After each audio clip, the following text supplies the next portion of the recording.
My name is Jay Brown and I'm studying chemistry, biology and geography at A level. For biology in particular, I like the involvement that you get from the lessons, the access to resources and the fact that you always feel involved no matter what you're doing.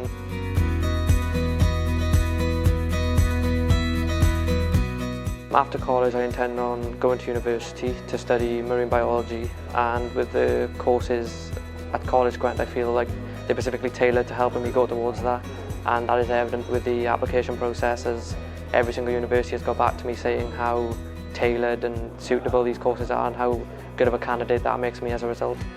My biggest achievement is definitely Sarah and the aspect of that. It's just a sort of community that of higher education students that allows you to feel involved, and any questions you can all talk to each other, and it's this sort of supporting network that helps you with your studies here at college. I'd recommend Coleg Gwent and specifically the biology course to students who are looking to apply, simply because of the involvement aspects of the course. You always feel involved, there's always something to do, you're always learning as well, and the fact that the campus is very accessible as well, and all backgrounds of life are supported here, so there's no exclusion, or there's like quite a large amount of diversity as well, and the college really helps support that.